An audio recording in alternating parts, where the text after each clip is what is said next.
everyone. Welcome to my Conspiracy Explorer podcast channel. My name is Sina Thompson, and today I will be talking about the Martin Luther King Jr. assassination conspiracy. Let's jump right in. Martin Luther King Jr. was struck in the neck and he was taken to the hospital where he was pronounced dead at age 39. A man by the name of James Earl Ray was prosecuted for the assassination and sentenced to 99 years in prison. James Earl Ray could not have been the only one to have contributed to the death, because jailers provided the assassin a place to stay. Communications were prevented from getting out to authorities in other states to slow down the assassin, and a fireman and 2 detectives were put off their jobs hours before the assassination. Now, you're probably wondering who Jowers is. Well, Jowers was the owner of a restaurant called Jim's Grill. He was approached one day by a man who had offered him money in exchange to let an assassin stay at his apartment above the restaurant. Now, this man had also told him that the money was for him to keep and give to somebody who was going to come over much later. So Giles agreed to let the assassin stay up in his restaurant. Now, this was not his only contribution to the assassination. Oh yes, and who's the guy that gave him the money? Well, his name is Roberto Frank, and he's a Memphis produce dealer. He happened to be a mafia operative. So he also told Jowers that there was going to be a decoy to cover for him. Not only did he keep the assassin in his restaurant, but he also tried to get rid of evidence that there was a shooting that caused the death of King Jr. According to his former lover, Betty Spates, he was seen running from the brush area with a bundle that covered up a rifle. And eyewitnesses such as Solomon Jones, James Orange, and Earl Caldwell also believed that the fatal shot came from the brush area. And not only was he running from it, it was also believed that he got the rifle to disassemble it and hide it. So if Jowers didn't agree to let the assassin stay at his restaurant, it would have been less likely for the assassin to be carried out, because the assassin wouldn't really have a place to shoot from to kill King. So if Jowers didn't agree to let the assassin stay at his restaurant, it would have been less likely for the assassin to be carried out, because the assassin wouldn't really have a place to shoot from to kill King. But there was a confusing part about this whole thing. Although the assassin stayed up in the apartment, around the same time there seemed to be another person staying in that same apartment. James Earl Ray was told to rent out a room in the apartment that was across from Lorraine Motel. The room was called 5B. Evidence suggests that he had been watching from a window and on to see if King would come out to the second floor, the balcony of the second floor. And when the gunshot went off, a white man in a dark suit would have been running by a witness named Willie Anschutz. And this man would drive off in a white Mustang. This man was most likely Ray. And he had also been running with a bundle covering a rifle. What I suggest is that the rifle that Ray had was probably the decoy rifle, which was just to distract everybody else and think that maybe that was the person that had shot King that was running out, while Jowers had the real rifle and was running back to his restaurant to disassemble it. And he must have fled around the same time Jowers was running to his restaurant. Now, although Jowers did contribute to the assassination, there were some suspicious events that occurred before the killing. Before the assassination, detectives and firemen were told to report from their posts. They were told to get off their posts before the assassination. Now, they didn't know there was going to be an assassination. Additionally, the Memphis Police Department have failed to form the usual security squad for Martin Luther King Jr. before the incident happened. And this was abnormal because normally firemen and detectives would still be on duty, and they would be off duty during holidays, at least assuming they do get off holidays. James Earl Ray did not act alone because he couldn't have gotten those guys to like get off their posts or gotten somebody to make them do so.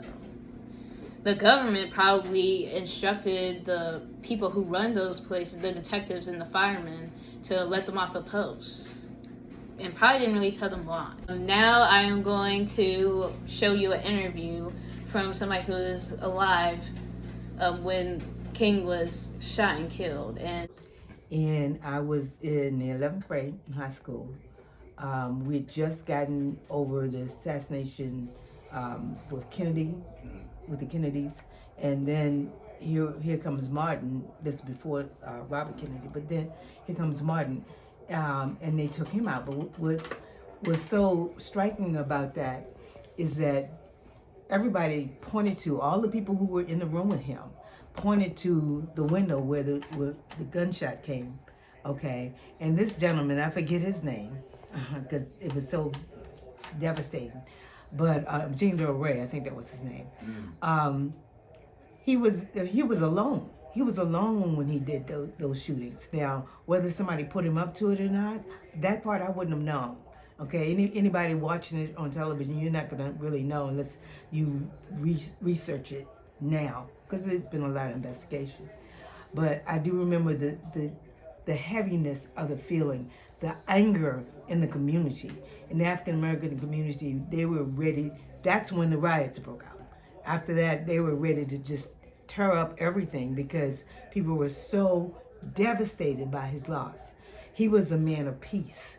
Okay, he wasn't out here to talk people into fighting, or he wasn't out here to get people to turn against each other. He was a man of peace and love, and he wanted us to all to come together. But he got assassinated because he left civil rights and leaned into fighting for the Vietnam War. He was fighting against it.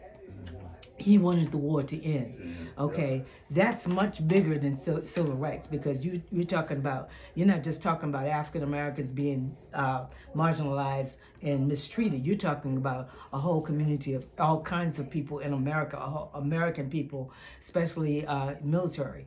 Okay, and they were dying like crazy.